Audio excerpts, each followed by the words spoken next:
Amazing. Hi, everyone.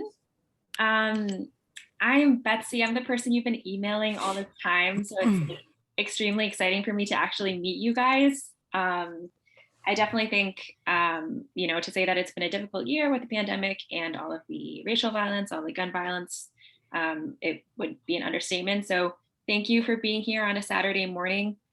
Genuinely so happy to have you here. I'm sure Rubén can attest to this, but it was a really difficult process to narrow down the finalists. Yes. There were so many insightful reviews and beautiful and poignant and funny reviews. So congratulations again. This is an opportunity for all of you to meet Rubén and ask him questions. It's also a great opportunity for you all to meet each other. I think for young film critics, your best resource is each other. So if ever you need someone, you're looking for someone to collaborate with or launch a podcast about film with, or you want to write film reviews like responding to another person, there are all sorts of ways that you guys could collaborate with each other. Reach out to one another. If you're having trouble contacting someone, let me know. Also, the Gen Z critics social media is kind of dead, I will admit. But it exists very much as a platform for you guys to pub your own work. If you need a YouTube channel where you want to like launch a podcast, we have a YouTube channel. So just let me know. We're really open to anything. So yeah, I guess, Rubén, I will try my best to introduce you, and please, fill in any details that I'm missing. Rubén is a doctor and a film critic, which I think is so incredibly cool. He hosted a radio show called Cineasta Radio for 3 years, and is the editor-writer of a... It's my yes. website. Yes. Yeah, but Cineasta Radio was a radio show that I had for 3 years. It was a daily radio show, just talking about movies, 1 hour. Amazing. It was so fun, but it was really hard to do it because we always loved talking about movies, and it's something that comes naturally. But like daily basis, it's like going to a radio, produce, it's That's a a lot of lot of work. content. Yeah.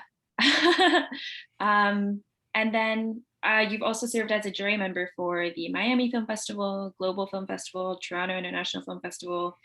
You've contributed to websites such as Cultura Colectiva and Sensacine. I like your Spanish. Thank you. Thank you. I actually really appreciate that because I started learning Spanish last winter. So I'm working on it.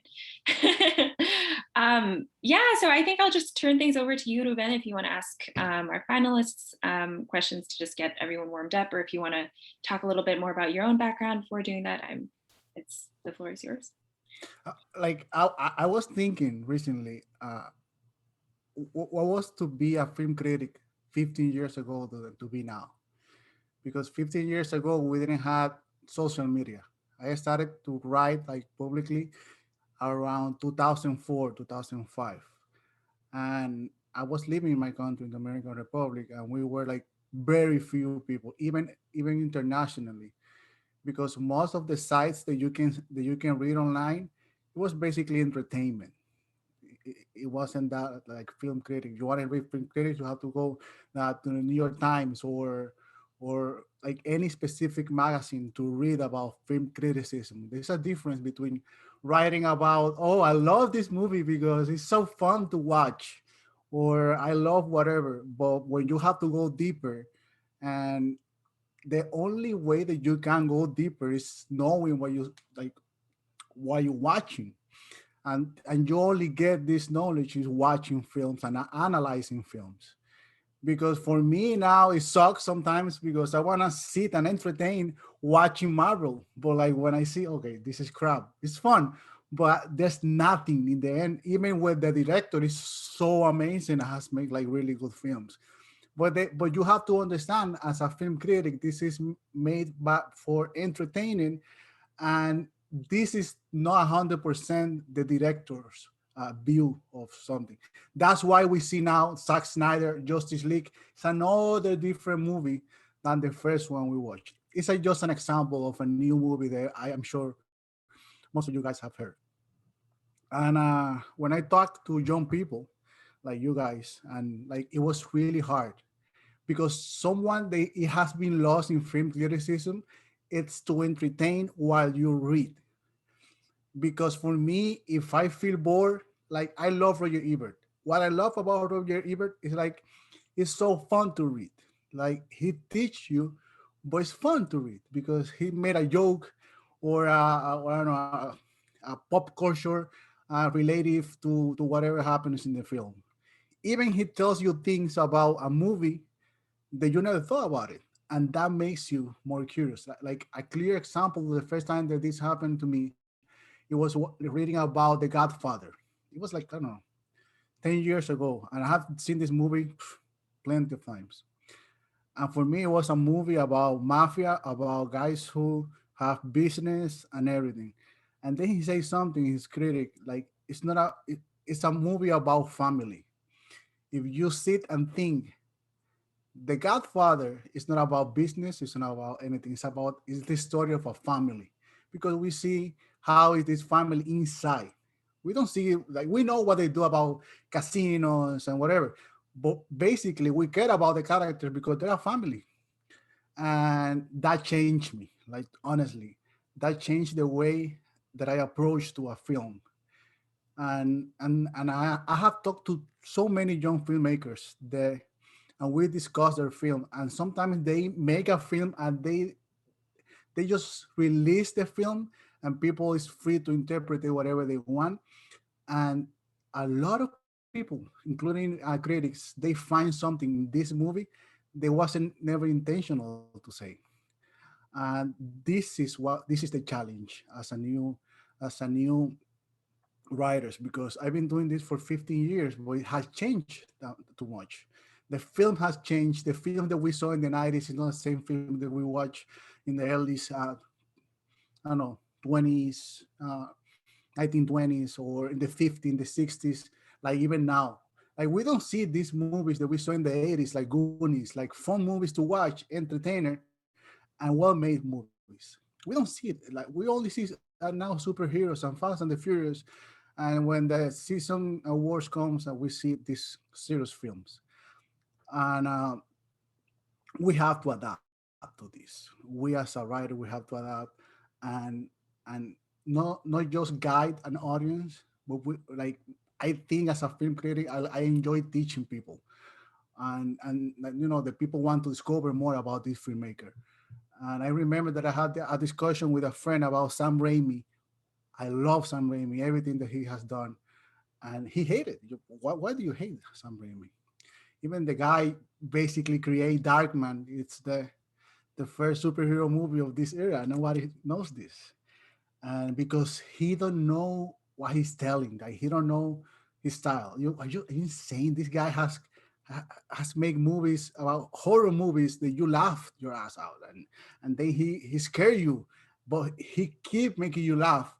But you're scared, and like it's a mixed feelings. Like Drag Me to Hell, like you laugh a lot of the or the Evil Dead first movies, and I think that's hard to find a creator like this, or like Quentin Tarantino, who has created, see, the Martin Scorsese, but he has created his own universe, and it's that's hard to find. Even Hitchcock has find like when we find things like this and we inform to the public, to the audience, we're making a difference.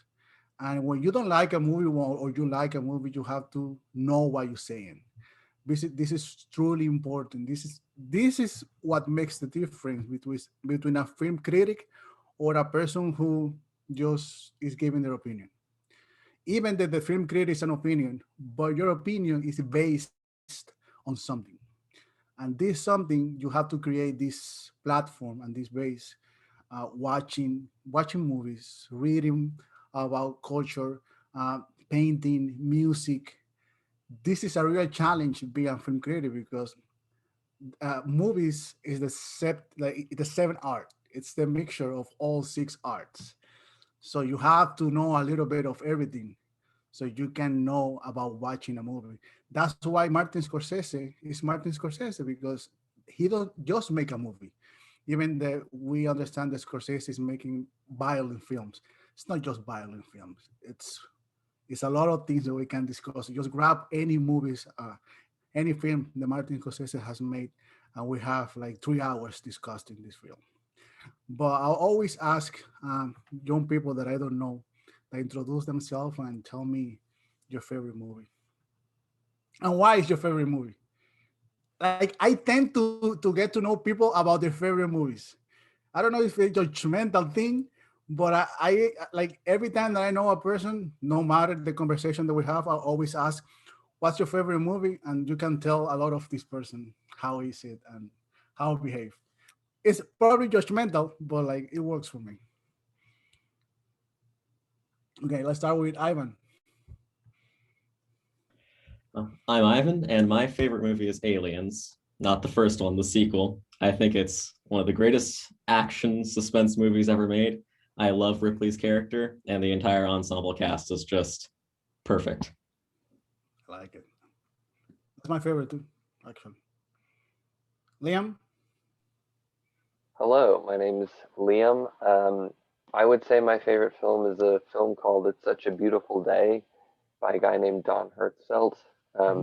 It was on Netflix for about 2 minutes, and that's the only place it's been easy to see it. But anyway, it's a really funny movie, and it's really, really sad. So I like that about it. Cami. Hi, I'm Cami. I I feel that it's very difficult to choose a specific film because I mean, my taste fluctuates a lot depending on like my mood, but a film that I watched recently that I am still thinking about is called The Color of Pomegranates. And it was directed by Sergei, I'm not going to say the name right, but so excuse my pronunciation, Parajanov. And I actually watched it for class, but it was just so fascinating and like the visual aspects of it, because it felt like I was watching moving pictures, like paintings or like sculptures, friezes, instead of just like a film. And I'm still like trying to decide like how to understand it, and I appreciate that aspect of the film, that it is like difficult to, I guess, understand. And I don't know, but it was also just like so beautiful, and the props and the images and everything. So Hamza. Yeah, hi everyone. I'm Hamza. Ruben, with with the way you asked the question, for thinking about taking like what people give that answer as like a preliminary judgment of them, it's always made it very difficult for me to figure out, okay, what is the one film that if I'm going to say it, that'll be my first step forward with people. But I think if I pick of the four movies that Letterboxd lets you put as your favorites, I think if I'll pick one of those four, I would do Whisper of the Heart.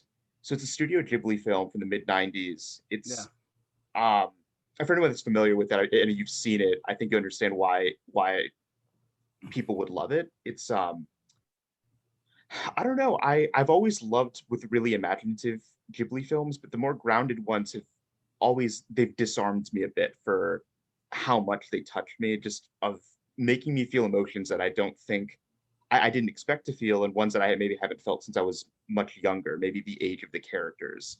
So with Whisper of the Heart, a lot of it was that feeling of being a teenager again, sort of like what creativity and what friendship, what that looks like. And I don't know. I guess my other mark of a film I really love is how many times does it make me cry in 90 minutes? If you cross like 2 or 3 times, I'm like, okay, this is solid. So that's what I would say is Whisper of the Heart. And Anna Grace. Hi, it's just Anna. Anna. Yeah. My favorite movie is The Lion King. The Lion King. Yeah. I hope it's the animated Yeah, yes, for sure. Well, because I'm an animator for context. That's awesome. So like I'm like I think my main area of interest is in animated like television.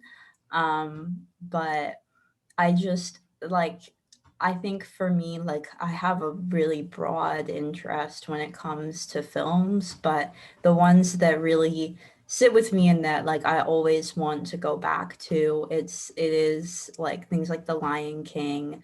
Like I've seen it so many times, and it's comfortable and it's fun, and it's also like it's really amusing to me that someone was just sitting around one day and was like, hey, let's make Shakespeare, but like lions and for children. um and yeah, I think like if I like from the time I was a kid, like there's so many different aspects of like illustration and art and interests that was related to. And then now, like as an adult, I kind of appreciate the animation. I understood Shakespeare more like once I became interested in theater. And I just think it's such a bizarre thing that exists, but it makes me really happy. And at the end of the day, like I just think there's so much like value in joy.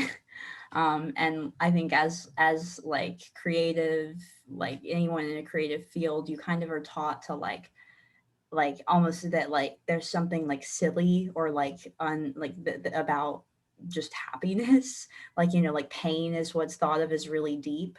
And for me, like as someone who wants to work in children's media, I just like I think that there is so much value in things that make you happy, and that um, can bring people together in that way. And also like with other like children's media, The Lion King isn't a great example, but there is a lot that can be like taught and a lot that can be really impactful, without being like so gritty.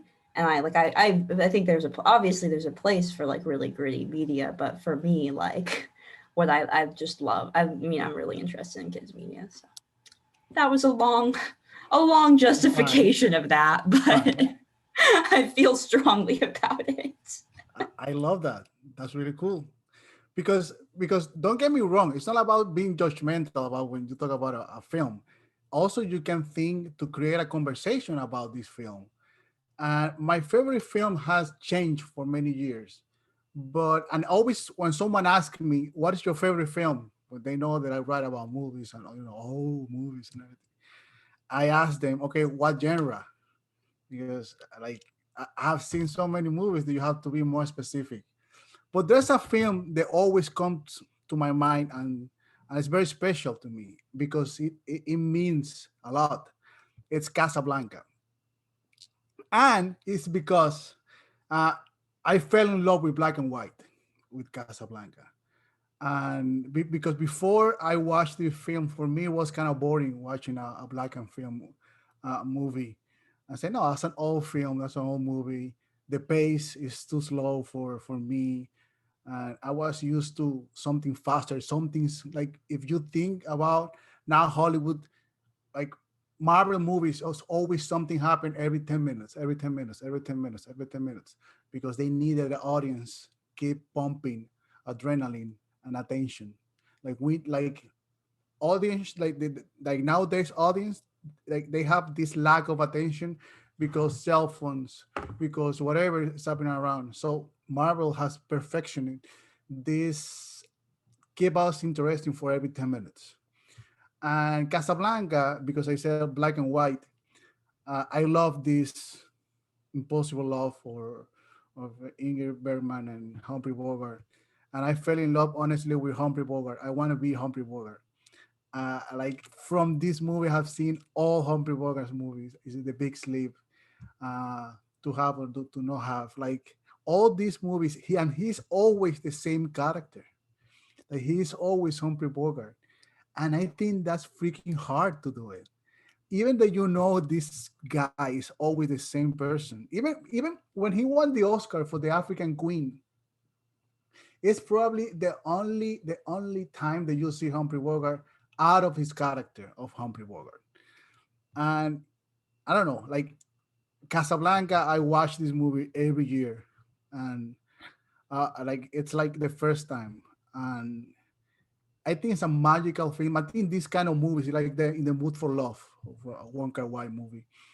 I think some kind of films they mean something to you, probably because it hits some nerves, or you feel identified by something in this movie, or amazed. Like I went to Cannes Film Festival when Parasite came out, and I watched Parasite in Cannes with everyone there, and we were fascinated watching Parasite. And when the movie was about to finish, I didn't want the movie to end because I was having so much fun. I was so intrigued about this story, about these characters.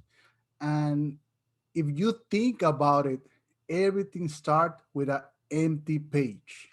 Like how this guy sat in a computer and started creating these characters and these situations, and then put all this in graphics, like we can see it, and create with this a personal language to tell the story. If you guys know the story of like his films, you always see something about his films and how he values society, like Snowpiercer, Okja, The Host, Mother, Memories of Murder.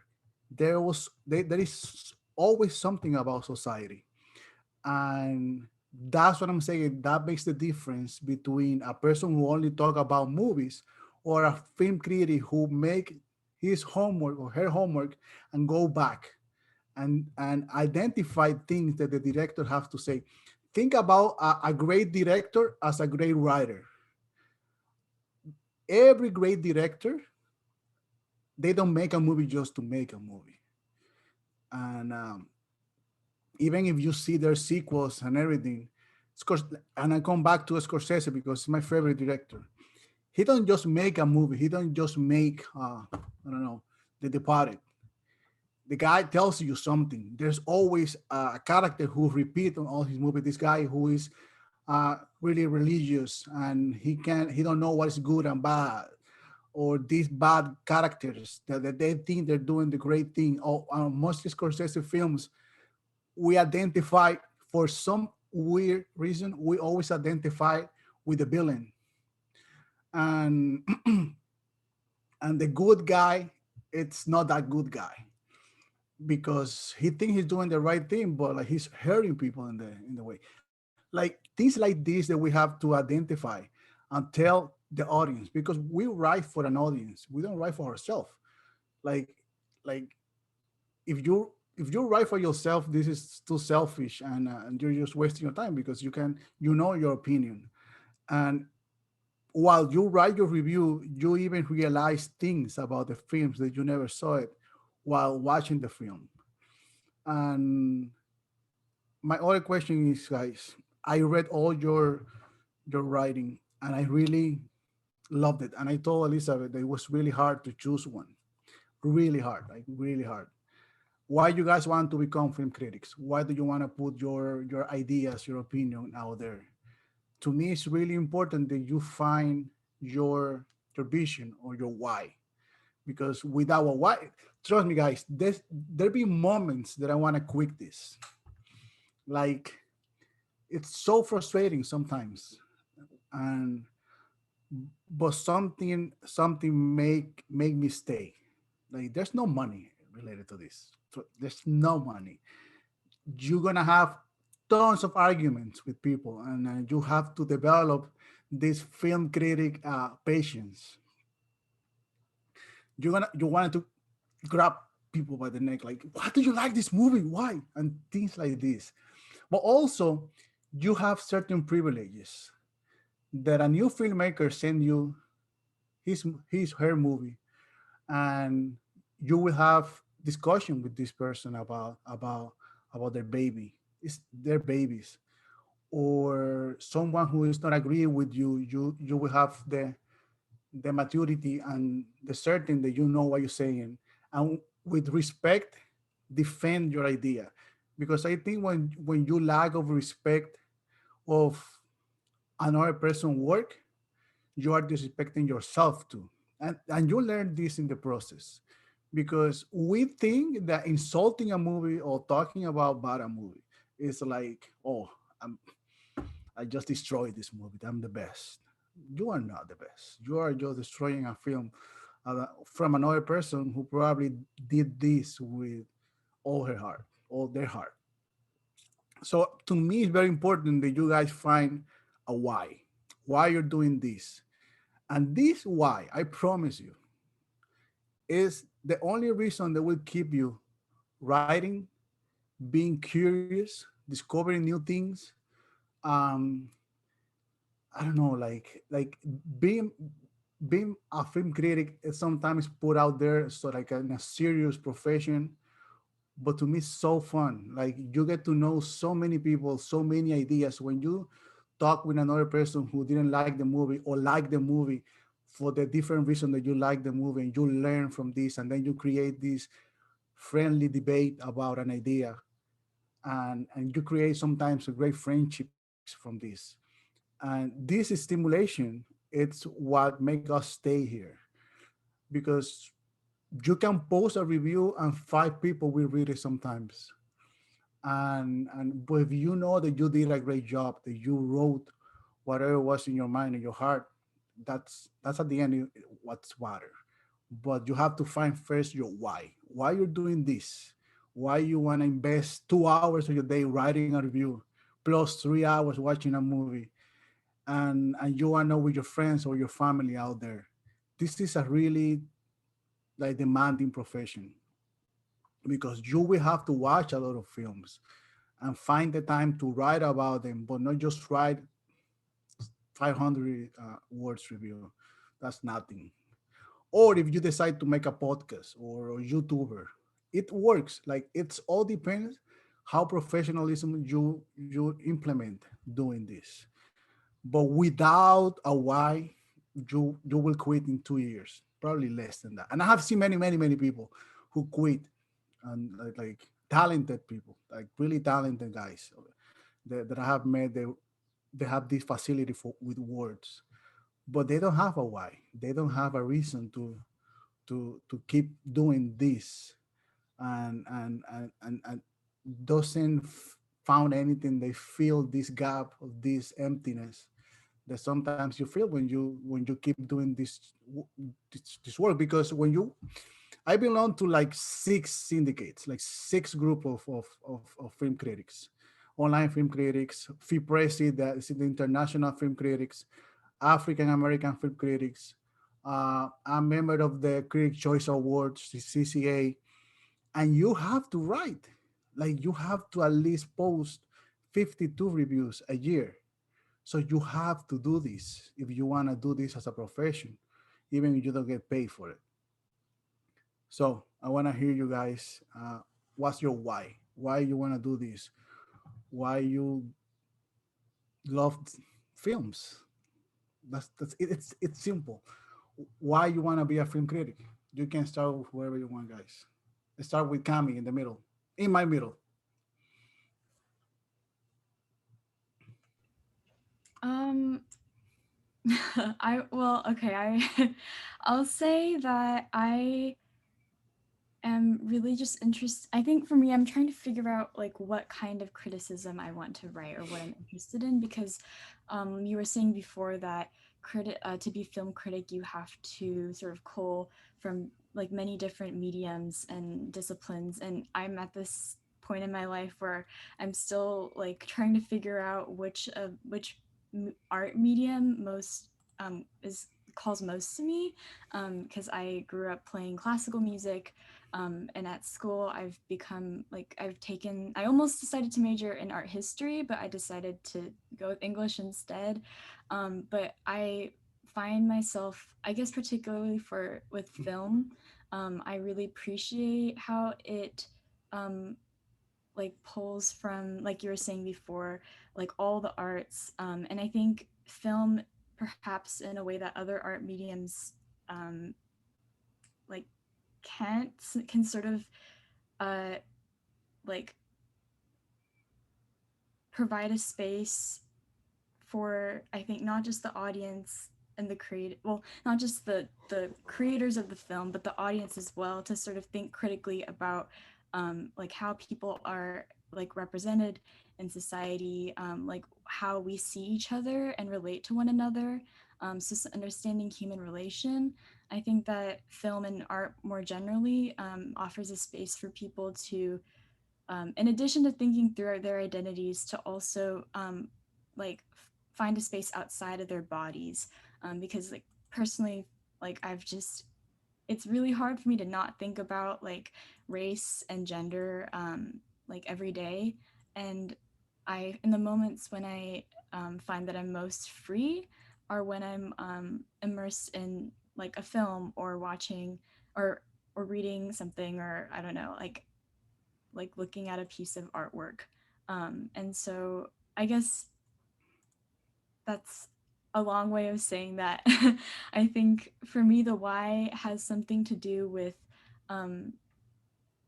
pushing like people to think, to really think about the way they see the world and understand the world and relate to one another. Because I think only by like thinking critically about that through like art and different forms of media can we begin to like heal a lot of the wounds and ruptures that I think already do exist in society, and I think that are becoming very manifest like in the news, especially in the past year or so. Perfect. Liam. Cami, that was a really, really great answer, and I would just like to parrot all of that, but I probably can't do that. That's probably not good. So I'll just add on to everything that you said. I feel like I was searching for a reason for myself, and I think part of it is definitely that I would like to I would like to do art in some capacity. Like I write scripts and I do music and I do all that stuff. So there's that aspect of it. But also I was just thinking of this anecdote from my childhood where I watched Thomas the Tank Engine a lot as a very, very young person. Real ones now. But anyway, yeah, so I watched Thomas the Tank Engine, and George Carlin was the narrator of that for the first season, I think. But anyway, so at one point, I was probably like 5 years old. I saw an ad for like a George Carlin special, and I was like, "That's the Thomas guy. I like him." So I was like, "I want to watch this George Carlin special." I think it was the last one, which I believe is called "You All Are Diseased."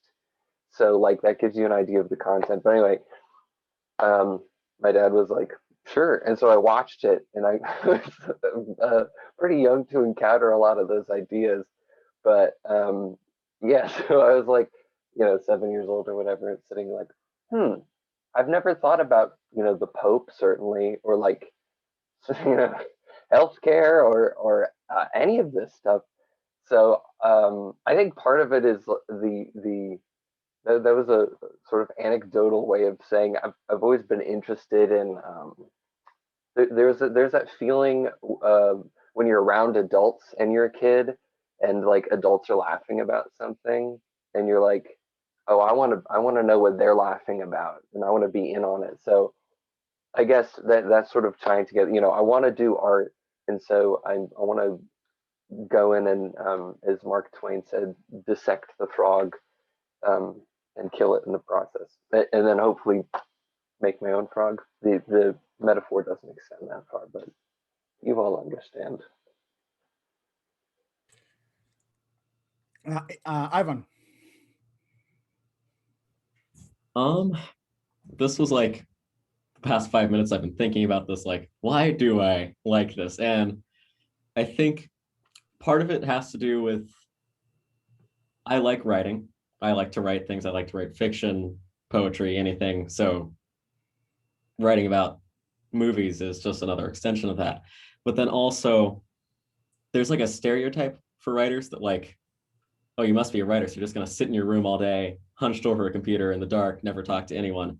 And I could not do that. I could never do that. I love people, and I cannot sit still and focus for a long period of time, so I just could never manage that. And I feel like movies are such a great shared experience. Like when I was younger and my mom didn't make very much money, every few, like 4 or 5 times a year, we'd go to the dollar theater and like see whatever movie had come out a few months ago. And I always spent like so much time looking forward to it, even as a kid, just because like it was the one thing that I could sit still and focus on and like lose myself in. And part of it is just like how communal it is. Like everyone comes together to experience this piece of art. And I feel like writing about it's kind of like spreading the word so that more people can come together for this shared experience that I think is just so much fun. Yeah. You almost made me cry, brother. Because I have the same story, just like you, like almost. Anna. Yeah, so I think for me, like I kind of come at it from 2 places. Like one as someone who wants to be a filmmaker, you know, like you have to believe in the value of what you're doing. Like if you want to make something, you really have to believe that it can have some kind of effect on the world. And I think that like that effect is worth examining to the fullest extent, you know, because there like I think you know we all agree like there's so many moments we can point to in our childhoods of like this piece of media like affected the way I think about myself, or it affected the way I saw someone else. And like that ability for any kind of like storytelling to create that empathy is so powerful.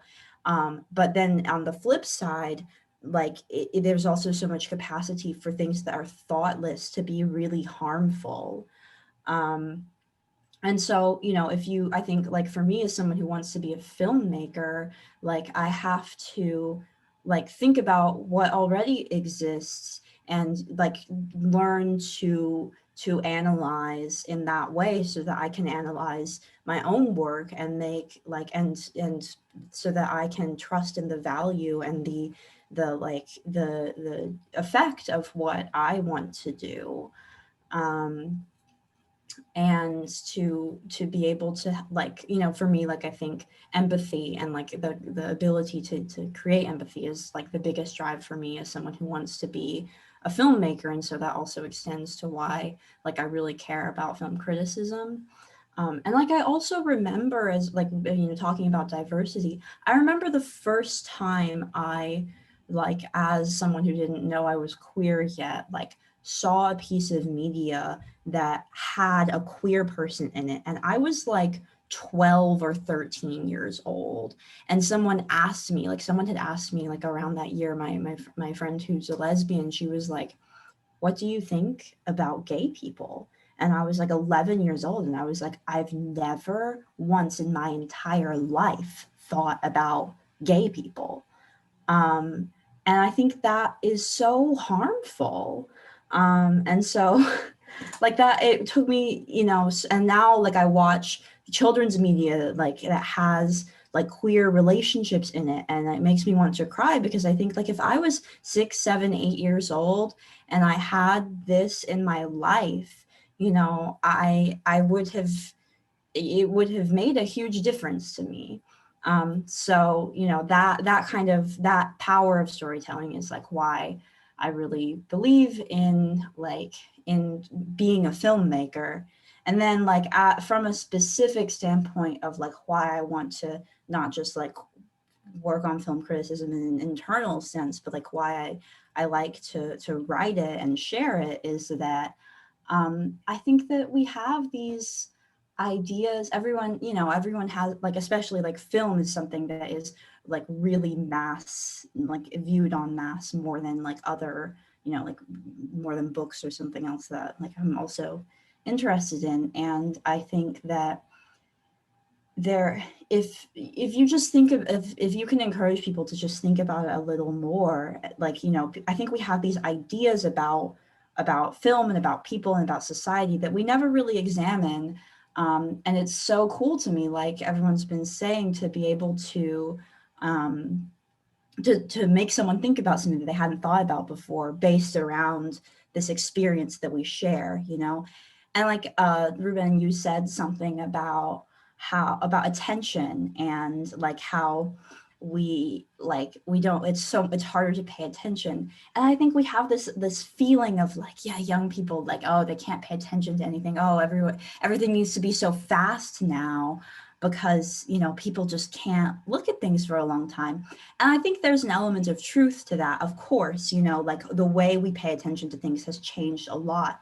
But I think there's also like you can frame it in that really negative, like, and that has a negative connotation. But there's also something to be said for like, we have this shorthand now, like we've grown up seeing film, seeing television. We understand how this world works. And so like things that like we already know, we don't want to be told again. So you can jump into a story faster. You can tell more quickly, and understand things, because we've grown up with this language that we all understand, of like something you see on screen, like we know this trope, we know like what this implies, we know like how we are like attuned to that. We have this shared language that when film, like, is not a super old medium, as it was developing, those things had to go slower, because we weren't immersed in this world yet. Like we didn't have this shared, this shared understanding of what certain tropes or certain shorthands like within a film mean. And I think that's really exciting, in a way of like, you can pack more into 90 minutes now, because we have this underlying basis. And so then, I think we're able to think more and more about it, and to understand more about it innately. But then I think that is worth like, pushing, like what, yeah, that's it. I think I've talked for so long. No, you did awesome. Thank you. Hamza. So I guess this question, I mean, it hits me with the same level of difficulty as the favorite film question. And I guess it's fortunate that for everyone else having gone, a lot of the answers I think I might have gone have been provided. So that's good that they're out there. I'm gonna call. Yes. So, but okay, so I guess something that I have tried to grapple with a lot is Ivan, you brought this up, then Ruben, I think that with this question of when you get down to like art versus entertainment, in trying to think of like that dichotomy and how that might help me come up with an answer, I think the reason that I value films in the way that I do is that, or so when I think they're valuable, they always elicit some kind of response from me, be that like emotional or ideological.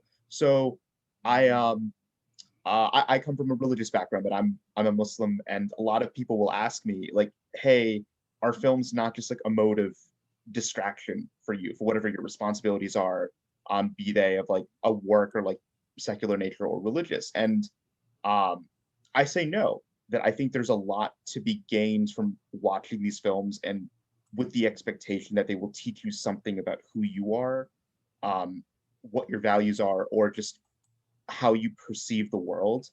And so I think maybe for me, my feeling is that movies, when they're worthwhile, have always given me something to grasp onto, and I can't ever let that go.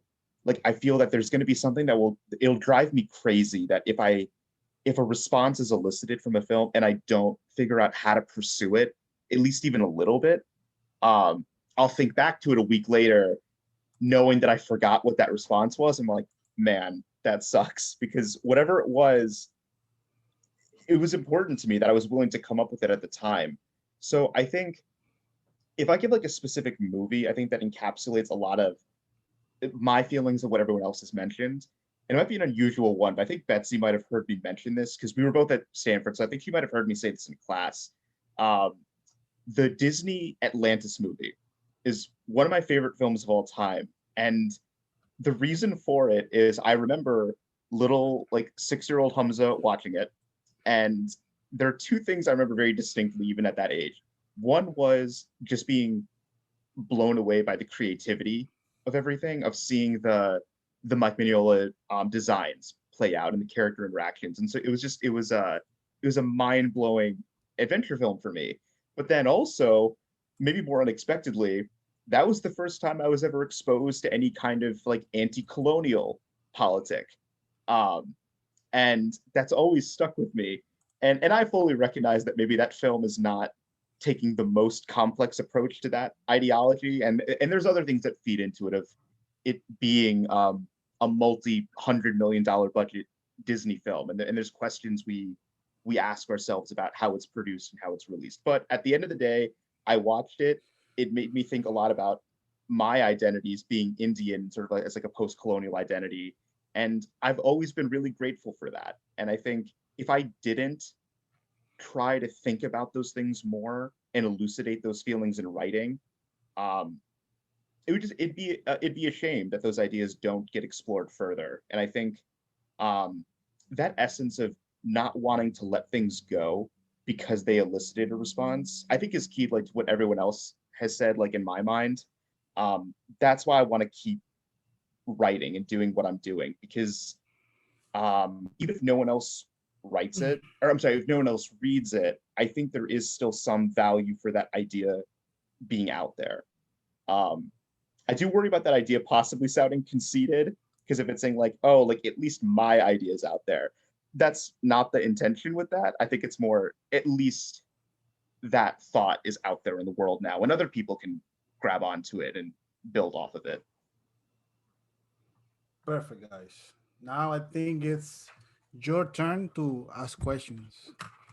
And if you have any, I hope you have a lot of questions, guys, to make me feel important. So, I Liam. I have a silly question, because I was very nervous about this, and so humor is the way I deal with that. My question is for you, and I guess anybody else who wants to answer. I'm curious as to whether you can enjoy.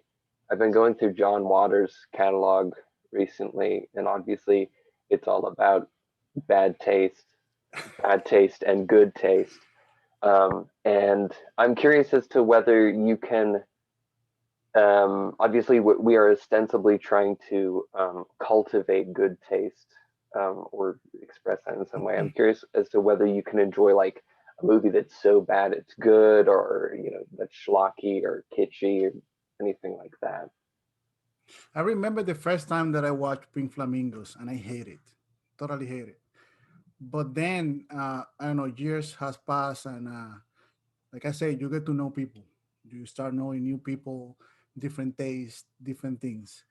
And at some point, we rewatch this movie, and it felt different. It felt different because my knowledge in in plastics, in like in art, is it was different. Like I was, I don't know, nearly 20 years old, and I watched it again 30 something, 32, 33 years old. You are another person. You have more knowledge. You have read a lot. You have watched different things. And John Waters has a name for a reason. It's not because just him have bad taste. None of this is like by accident. He's a very talented guy. And but he made a purpose when he made a movie. It's not cinematographic version. You have to understand this. You have really good filmmakers who can make a film, but like a craft film. Like, okay, this is a well done film, but at the end you didn't care about it. You enjoy the film and you just walk out without questions, without anything. But you have another filmmakers that you watch this film and it's haunting you for days. Like you don't know what you just watch. I can tell you something like a recent memory with Mother, Ariana Aronofsky film. That movie haunted me for days. I promise you, haunted me for days. But then you watch films like Ford versus Ferrari, a really well made film crafted, but it's fun movie, and as soon the movie finished, you just forget about the movie. So John Waters know this. He's clever. He wants to create a conversation inside of you. So this is what he's doing. Like that's why you're watching. That's how you want to have this question, because it's based on interpretation. For you, it's really bad taste. But why is a bad taste? Like question, why do you think it's a bad taste? It's the characters, it's the thing that you see, it's the dialogues, everything. It's put there to create a conversation and a context. But it's very personal context. Like your context is not probably the same as Cami's context watching the same film. So I didn't enjoy that film the first time that I watched it, but the second time it created a conversation in me. Why pink flamingos? Why this character? Why this character is like this? And and and and and if you approach these kind of films, because there's no word to approach a Star Wars film like that, because Star Wars is made. I love Star Wars, as you can tell, but like it's made to have fun for 2 hours. It's like going in a to Disney World and be there, and then you just had a fun day, but it doesn't add nothing value to your life. So I think it's the way you approach the film. And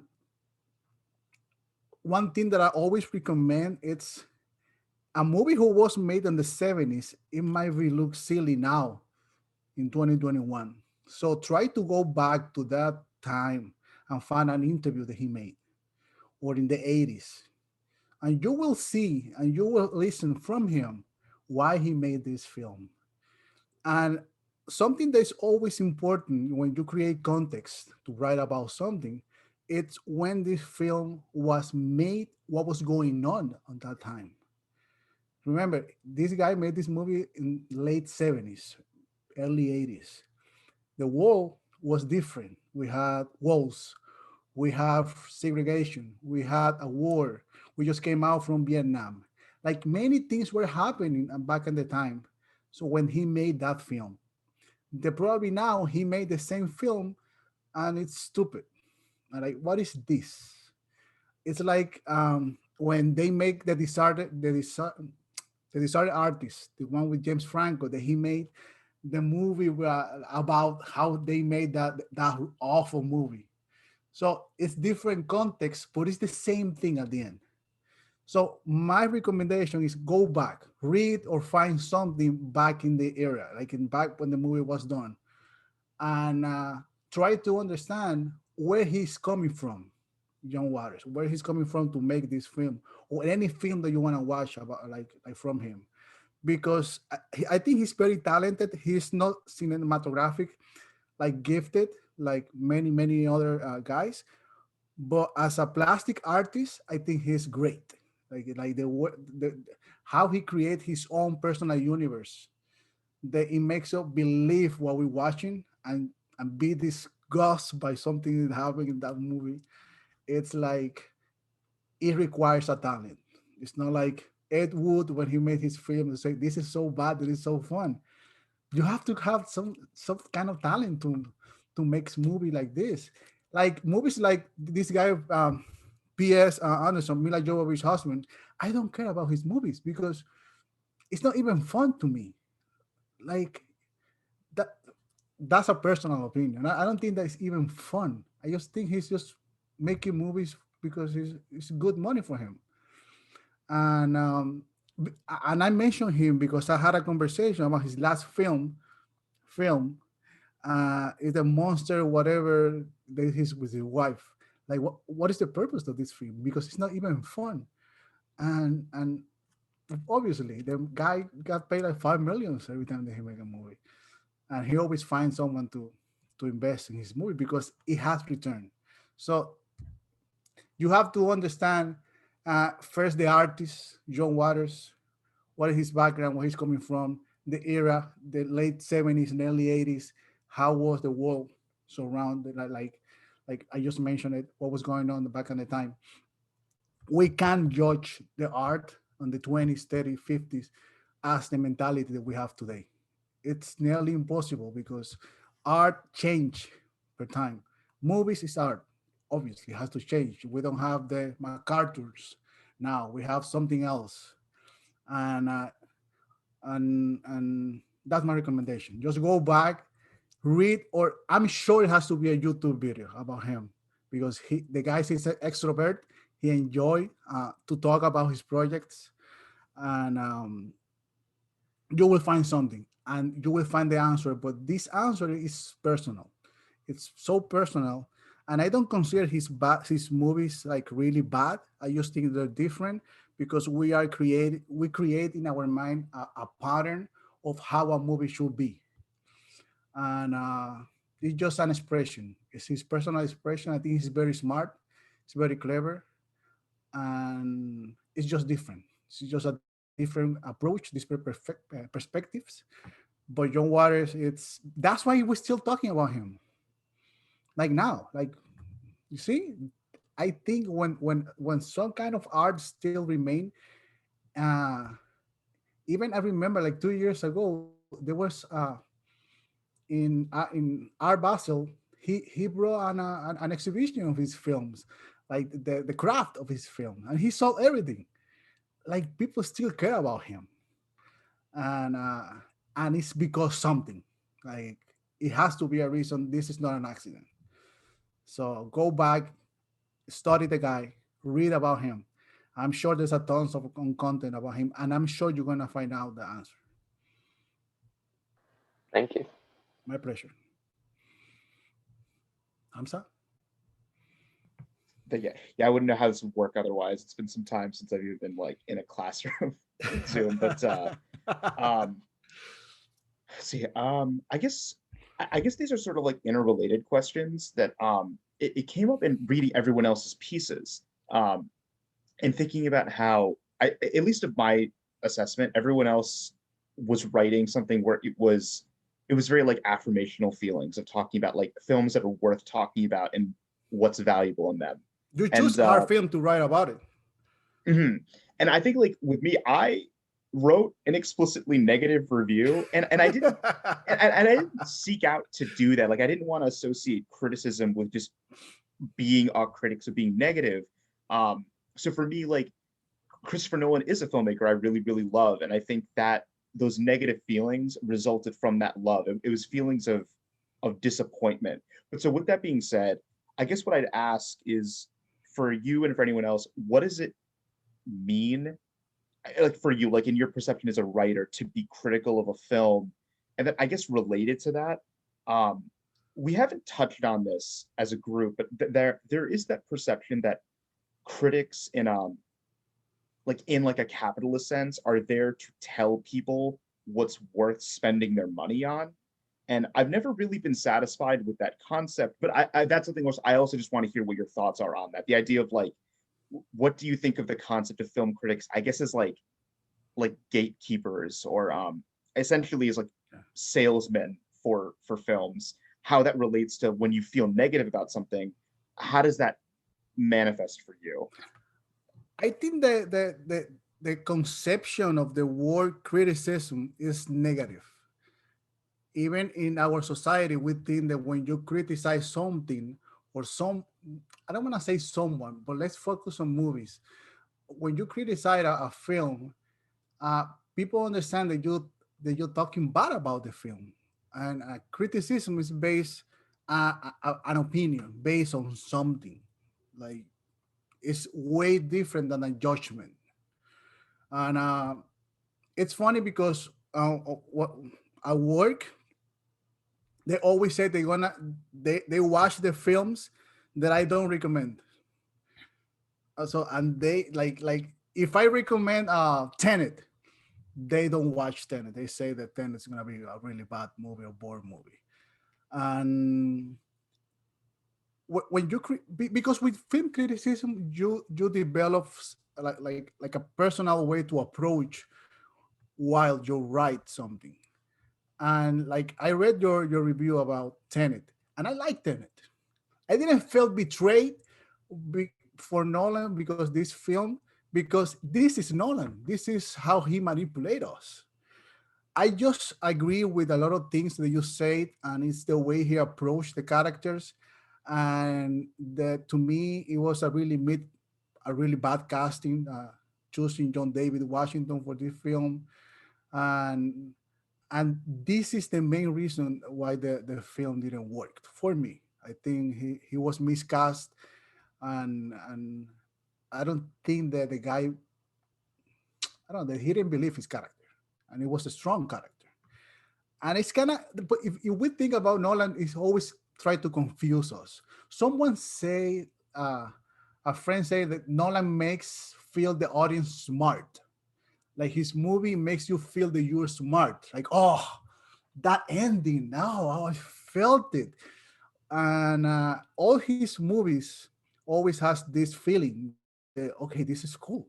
He makes superheroes human. Like with his Batmans, we felt the superhero were human, like his Batman. And like I said, you have to approach the film. It's very individual. And when you say about the connotation of the word criticism, it's not necessarily something bad, but I understand that we don't manipulate audience.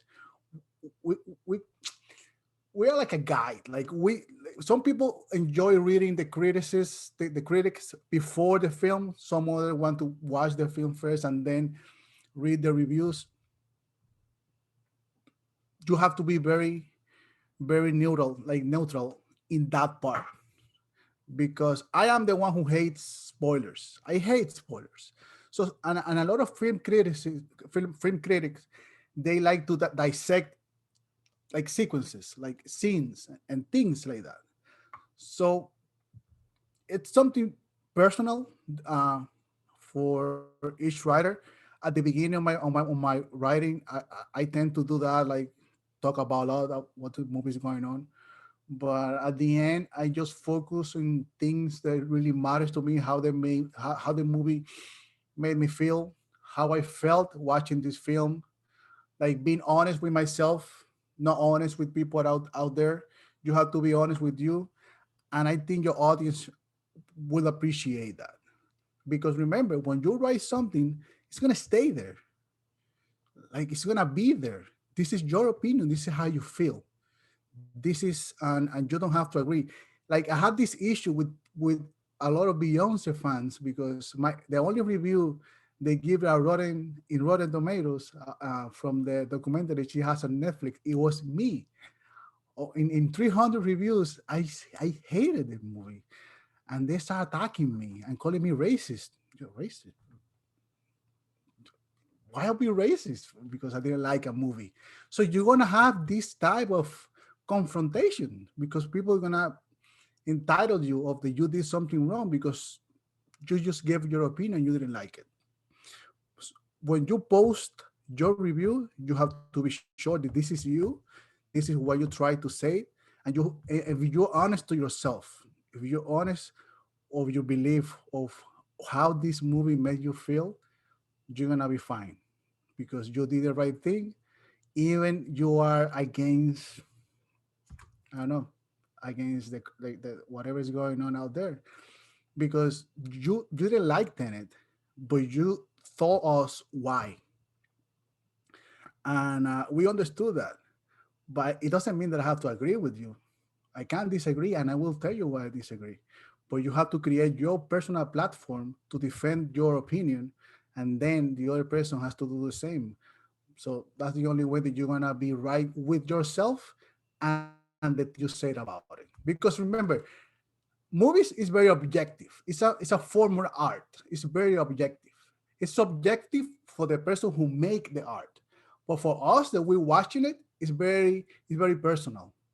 So like you like Jackie Brown, who is the you love Jackie Brown, and I think it's boring. Like I didn't enjoy the film, and I have watched it many times. I don't see Tarantino in many things, but that's me. It doesn't mean that I'm all that this is the truth. It's just my opinion. And you are correct, and you know what you're talking about, and you are aware of your opinion, and why you have this opinion. You're gonna be fine. Just be honest with yourself. Be aware of what you're doing, and base your opinion on your truth, and you're gonna be fine. And I learned that with time, because sometimes you wanna be like in symphony, but what's going on, but your inner personal self, it will say no, no, like you can't betray that, because you won't be you on the thing that you wrote. You will be an opinion who's around. So that would make, even that would be different for you, because someone who wasn't agreeing with you, when you write another review, you're gonna, okay, let me see what Hamza has to say about this. Probably I didn't see it, and that will create, you will be adding something to this person, not resting on just being, okay, I knew what he was gonna say that. So just, that's my opinion. That's how I roll. That's how if I feel right about what I'm writing. I even have two friends that I send my reviews before I post it. What do you think about this? And they're always honest to me, and I really appreciate that. And this person is it's a person that I know of, and they're very close to me, and they know who I am. And but this is the way I have it. So if you have someone that you can pass your review, okay, read this and give me your opinion about it. Even this person doesn't have to watch the film, because my editor don't watch the film that I write. It's basically a writing style, but also she gave me feedback about content, about ideas, about putting out there my like, she knows who I am. She knows, are you sure that you want to say this? Are you sure that you agree with this line specifically? So because this person know you, and when you write something, this is you out there. This is not anymore a movie. This is Hamza writing about something. So if you have to be true, you have to create your own truth, your own style, your own everything, and everything's gonna be fine. I promise it. Amazing. So I'm sad because I know that you guys probably have a lot more questions. Ruben, would you be willing may I I have share your time. email? Oh, you have time? Does Yeah. someone want to ask one more question before we start wrapping up? I know, Anna, you had a question. Did you want to, or anyone else for that matter? I have time, guys. I don't like. Okay. It's Saturday. Oh, I didn't actually have a question. I more as much as a like kind of response that about the, like, when we were talking about bad films or like bad films, like I adore The Room. It's, I mean, it's awful. Like, it's complete. I have no idea. Like, you wonder how it came to exist. But that's But what I'm saying. Like, it's a really bad film, but it has something in you that you say, this is so bad, but it's so great.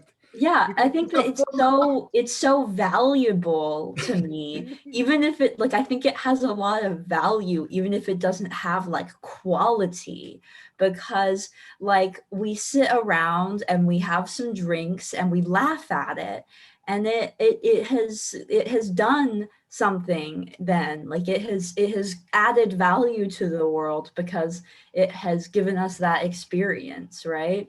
And then we think about it, like I think about it more than I think about like films that I thought were incredible and that I love, because, you know, like we'll like my roommate and I will like joke about it or like quote a line or something from it. I mean, that's true of a lot you're of other tearing me films as apart, well. Lisa.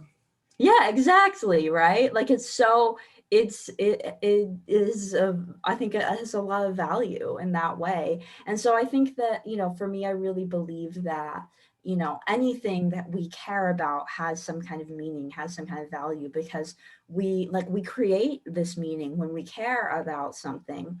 And so like I think there's something to respect even if you don't like a film, right? Like I don't like Atlantis, the Disney Atlantis. I think it's like the animation is kind of, it's really inconsistent, and that bothers me a lot. And I also think like it's got this anti-colonial message, but then they also have this white guy come in and save a culture of people of color. And I love this. I just think I think it's a mess, right? Like, and I also think it's kind of boring. But I love the character design, and I also really respect that it means a lot to you. And I think you have like, that's a really valid like point that you had about it. So for me, like I think that even if I don't like something, or I think that it has issues, I think that if it means something to someone, it's done what it's done something. It is meaningful, it is valuable, you know. That's what I was I was going to say. It's not really a question at all. It's awesome. I think Ivan, you were supposed to say something, right? Yeah, my question's I don't think it's as good as any of these other ones I've been hearing, but I've been asking it to anyone that I've talked about movies with from like 2 years ago on, and that is, what opinion, if any, do you have of the 2018, I guess, action horror movie, The Meg, with the big shark? Have you ever heard about movies, B-type movies? It's a style of movies based on the 70s. It was a really low budget films with really, really bad visual effects. The Meg, it's just one of those movies with bigger budget, with the style of these movies. And I watched the film like a year after it came out, honestly, because someone spoiled it to me. So I got upset and said, I don't want to watch this. So when I watched the film, it felt that I was watching a movie from the 70s, because the characters, the style of the movie, you knew who's gonna die next. You knew what would happen next. You never imagined there was a bigger shark. I didn't imagine. I'm sorry if I spoiled it to somebody, but it's not worth it. It's not worth it. That's my feelings with the Meg. Like, it's a movie, like I say, okay, you can have fun, you can identify it's a B-type movie, but nothing else to add. Because think about it, Hollywood nowadays is based on marketing. Most of the movies that they make of this type is based on marketing value, like how we can sell this movie to the world. There's no coincidence that we have Asian characters and not too much violence in screen, because they need to sell the movie in Asia, and they did that. They sold the movie in Asia, and they make more money in Asia than they make in here in America. But also I do think this is the kind of movie that we need to bring people to the theaters. I'm not against of Fast and the Furious movies. I just don't see the value of Fast and the Furious movie as a art, like formal art, but as a form of business. I think it's necessary, because I think this is the movie who's gonna start bringing people to the theaters, and I'm dying to go back to see reactions on the theaters, and I miss the smell of walking out in group. I think that for us was normal. I miss those things, and we're not gonna see that with Nomadland or Sound of Metal. And I don't want to say it's sad, because those movies weren't made for the bigger audience. It was made for a certain type of audience. It's like the Meg. The Meg, they knew they're gonna be a success. They knew they're gonna be a second movie. They knew all this because it's based on marketing. And now I'm curious, why do you ask me about the Meg? Did you like the Meg? Yeah, for whatever reason, it really grabbed my fancy, and I do not think it is one of the most artistically visionary films of all time, but I will say that it's really hard for me to go back to the movie theater and watch a movie again. Like I might watch it again on a DVD sometime, but I think I went and saw that movie 3 times by choice. Something Three about it. times. Yeah. I mean, Why? it's a giant shark.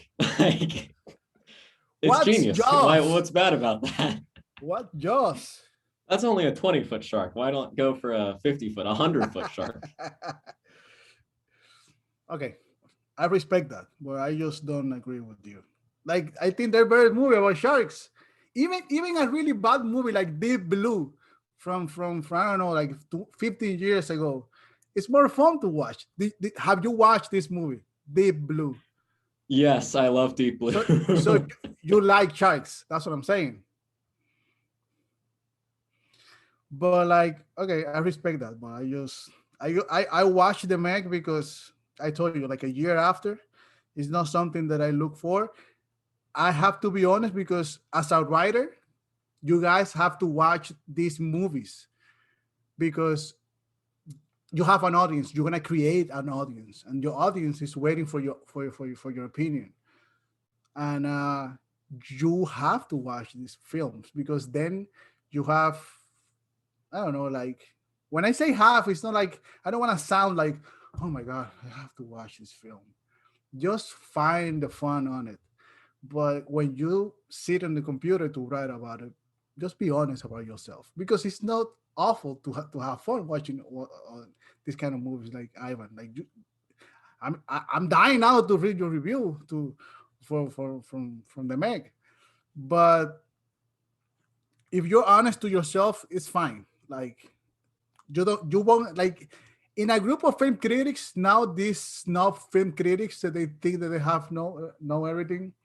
You're gonna be the bad guy, the black sheep, if you like the Meg. And so never say it out loud in a film festival.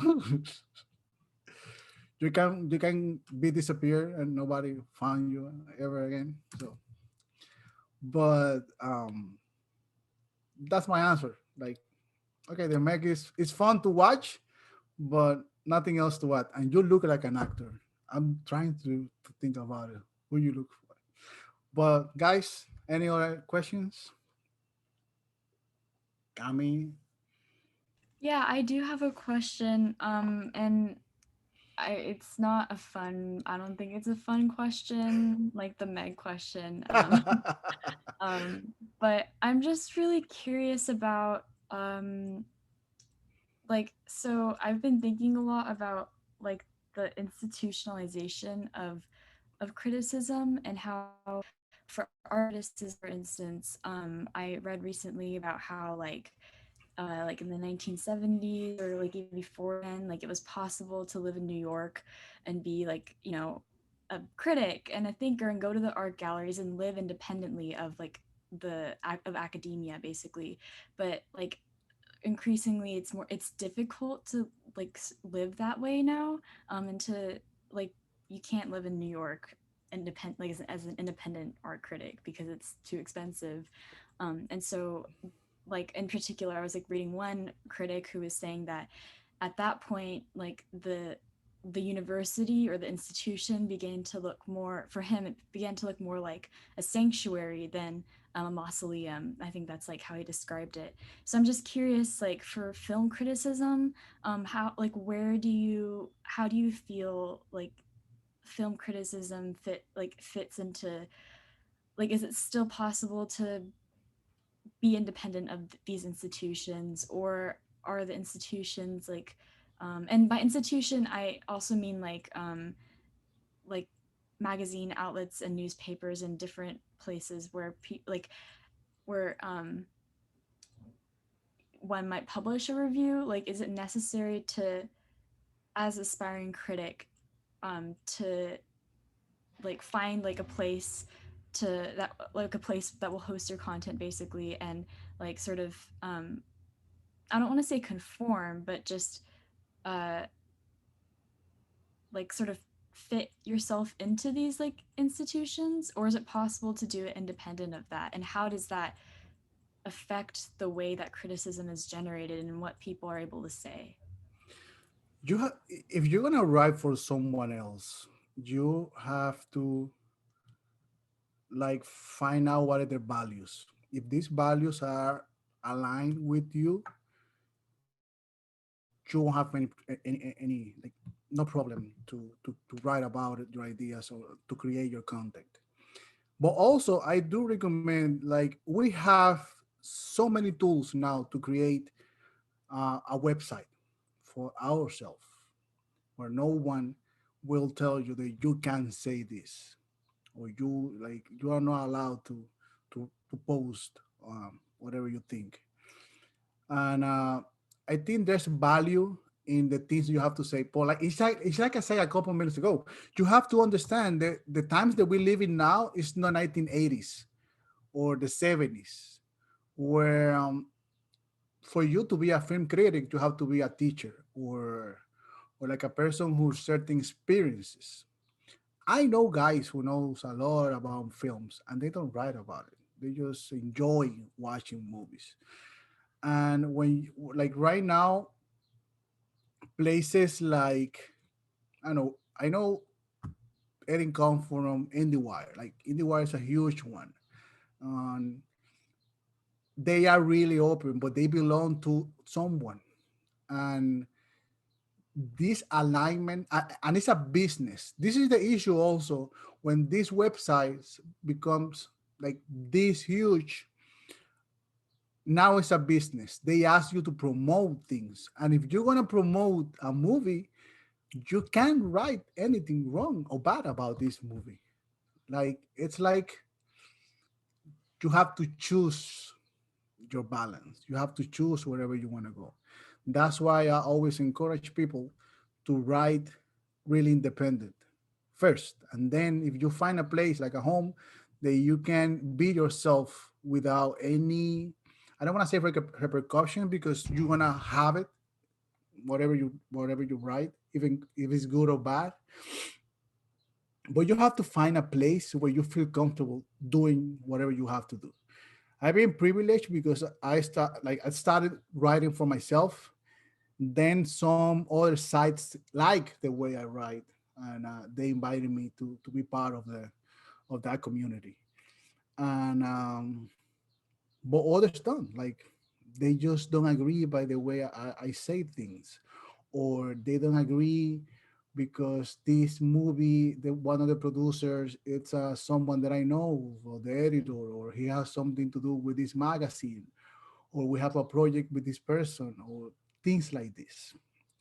And it's like an answer to Hamza. Like you have to be true to yourself. If you're gonna do this for to please people, it's not worth it. It's not worth your time because you're gonna be selling your opinion. And your opinion is like your soul. You only have one, and you can betray this. You can't. And my recommendation, Cami, it's like find a place, a home that you can be you. Because eventually it's gonna blow up if you are not you. Like you're gonna feel frustrated, you're gonna feel sad, you're gonna feel tired because you are not writing um, to please yourself, to please your honesty. You're gonna write it to please someone else. And I'm not saying the IndieWire is doing something wrong. Don't get me wrong, they're doing a great job because they promote new filmmakers, and I think it's really impressive and amazing. But they also they have a business and they have to protect that business. And uh, and if you feel comfortable writing about this or something else, just do it. It's about you.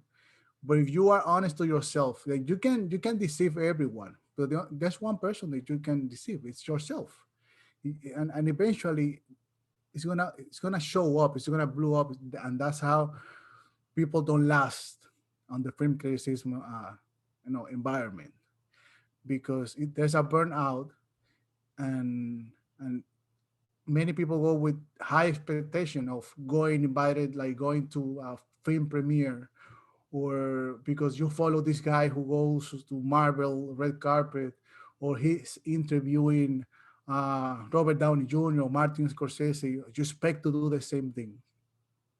If you go with that idea, you're gonna be frustrated. Trust me, I've been there, and it had happened to me.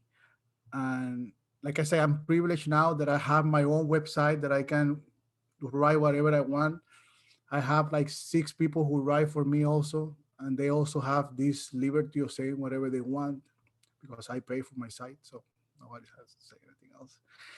And but also I collaborate with 7 medias, different medias, and they never has changed a word that I had or the thing that I have to say. And I think that's a privilege nowadays. The when you find it, you have to appreciate it because they are letting you be you, and it's a process. I promise you to you all guys, it's a process. You have to be patient and consistent writing, like patient and consistency. Trust me, this is the key. When I moved back to, I mean, I'm Dominican, but I moved to America in 2014. In DR, I was one of the more well-known critics, and even in the Caribbean. And when I moved here, I was a dot, a small dot in a vast universe of film criticism. And my reviews are in Spanish. They're not even in English. And nobody wanted to admit me in any syndicate or anything. And 7 years after, look where I am. Like it's about consistency. And even I'm considering to be one of the first Black members in the for the Golden Globes. And I've been at the Golden Globe because I work with them, uh, with Jorge Cámara, and I just had a meeting to be considered to be one of the first Blacks on the Golden Globes. And when the opportunity comes, and I'm sure it will come from all you guys, you have to be ready. You have to be prepared. You have to have a background. You have to know how to defend your ideas and yourself. Because basically nowadays, with film criticism, you have to be true to your ideas and defend them. But defend them like with honestly. That nobody will tell you how to feel because you already know how you feel. And this is truly important because we are changing so fast. Like Anna says, like this is so fast. Like she was a kid, she didn't saw it, like she didn't know what is a gay, but now we have to fight for gender, we have to fight for race, we have to fight, and movies are a great channel to do that. And we as a writer, we have to promote these ideas through films, through even films that people don't want to watch.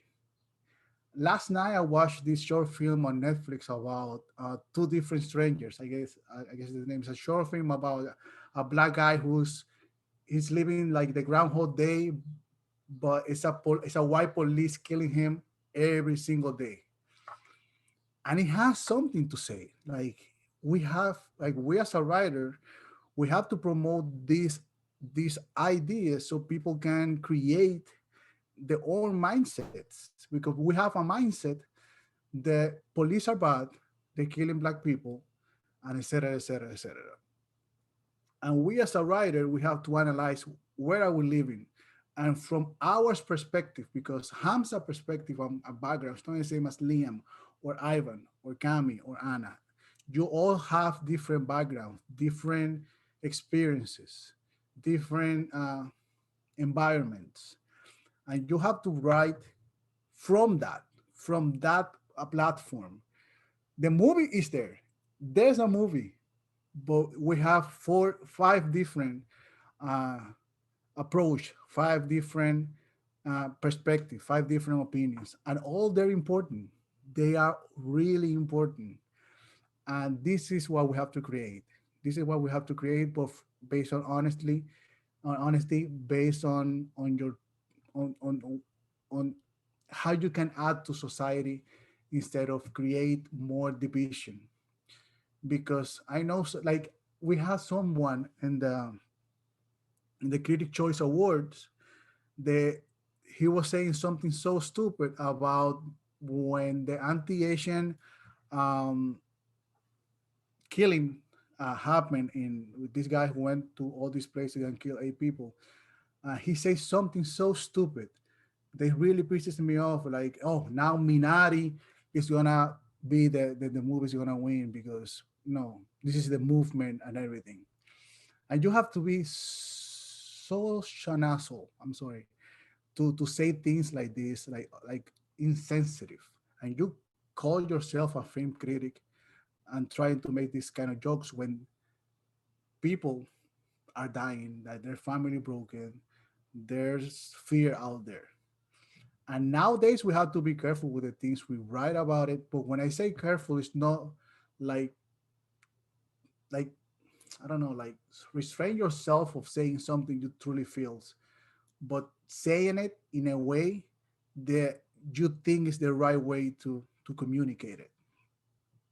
And and this is not the 80s, this is not the 90s. We look alike more than the 70s, that the world was changing really fast. We had a pandemic. We have now this political stuff all over the world, mostly here in America. We don't know where we're going yet because we're still in the pandemic. We're still dealing with police killing black, and but there's people who are not agree with that. There's other people who are agree with the police. Like, we need to find, as a writer, because I don't want to just see yourself as a film critic writer. You are a writer, and of course your writing is based on a movie, but you can put whatever is going on around your area. Like when I wrote my review about Jesus and the Black Messiah recently, I didn't know who was this guy, so I had to go back and do my homework about who is this person, the Black Panthers movement, how that movement it's affecting the Black Lives Matter movement now. And it's a whole wave of things in 30 years that's truly important. And most of the people who's going out there to protest, they don't know this. So you as a writer, you have to use the platform or a film to create context. You have to create context. This is the power of words. You create context, whatever context it is. It can be a context based on hate. It can be a context based on love. It can be a context based on truth. Like, it's depend of you. I know that for some people, their truth it's hate for others, and what you think is love, it's like dealing with the Thanos metaphor of the he think he was doing the right thing, but he was killing half of the population. But if you are true to yourself, and you think that you're adding something to your society, and keep doing it, but don't see yourself just as a film critic. Honestly, you are a writer. You write about culture and what is going on around your environment. And you can live in LA, you can live in Miami like me, you can live in Portland, you can live in Detroit, you can live in Chicago, where things are going on. Your environment is different than any other environment.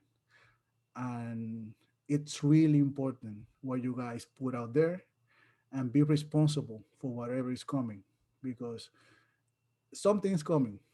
Always good, bad, whatever. But you have to be conscious and responsible of what you say and why you say it. That's, for me, why is really important. When you have this why, you probably don't know it now. Probably don't, because I discovered my why like 5 years ago, probably. And because when I moved here, I felt like a really small dot. So my why is what kept me doing this, and writing and being in the middle and traveling and investing my time in this thing that I love. Because when you do what you love, I think you're privileged. So take advantage of this privilege. This is my advice. This is my recommendation, Cami. Find a place wherever you feel home. If you have to create your own home, do it. If you think that you don't fit anywhere, do your box, do your fitting, because I think we need to hear voices. We don't want to hear whatever other people want you to say. I think your voice is really valuable. And if you don't think that you fit anywhere, just do your own fitting. And I promise you, it's worth it. Like it's truly worth it. Even right now, everyone thinks a film critic because they share an opinion on Twitter. They are not. They are not.